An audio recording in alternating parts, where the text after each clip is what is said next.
আমাদের দেশে মুরব্বীরা একটা কথা বলে থাকেন আর কি। সেটা হচ্ছে বুদ্ধি থাকলে নাকি শ্বশুরবাড়িতে গড় জামাই কেউ থাকে না। আসলে আমার যুক্তিটা ভিন্ন। যাদের বুদ্ধি আছে ওরাই শ্বশুরবাড়িতে থাকে।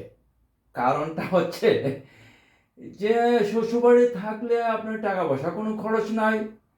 ওই মাঝে মধ্যে আপনার শ্বশুর শাশুড়ির শালা সম্বন্ধে আত্মীয় স্বজনের কিছু কথা শুনতে হয়। এটা আসলে কোনো ব্যাপার না, এটা সহ্য করে নিতে হবে। কারণ হচ্ছে যে আপনি ওখানে থাকলে আপনার খাবার ফ্রি, থাকা ফ্রি, সব কিছু ফ্রি। তারপরে আপনার ছেলে সন্তান যদি জন্ম হয় এদেরকে মানুষ করা আপনার ফ্রি।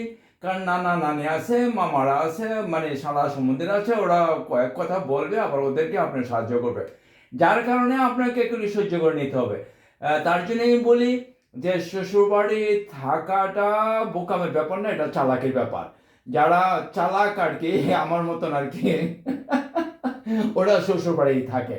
যাকে যার জন্য আমি ভিডিওটা করছি, এটা হচ্ছে আপনার তরমুজ। তরমুজটা হচ্ছে তরমুজ আমরা অনেকে সিস্টেম করে খাই, কিন্তু আমার সিস্টেমটা একটু ভিন্ন রকম। আমি আপনার তরমুজটা যখন খাই আমি শান্তি করে খাই, মানে আনন্দ পাই।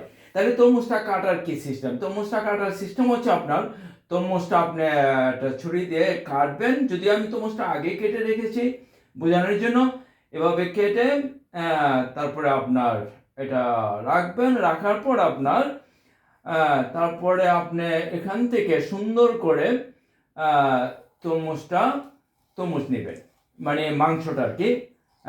এটা এভাবে তুলে তুলে খাবেন। এই যে দেখেন কত সুন্দর, এটা খাবেন। হুম,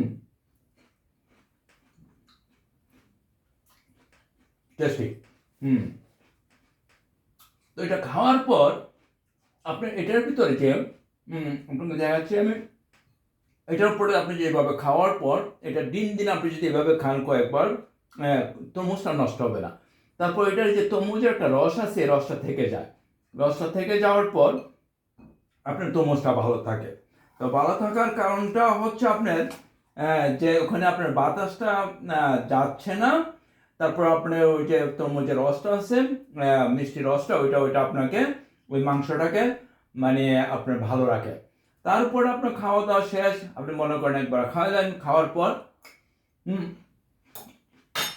আপনি এটাকে আবার এটার সাথে আপনার তাল মেলাবেন। ওই যে দেখেন, এই যে তাল মেলানো মানে ওই যে আপনার সাইজটা আছে না, এই যে দেখেন, এই যে দেখাচ্ছি, দেখছেন তো? এটা ওইভাবে যদি আপনি রাখেন তাহলে এটা আপনার সম্পূর্ণটাই আপনার কবরে থাকে, কোনো ফাঁক থাকে না, যার কারণে কোনো বাতাস ঢুকতে পারে না।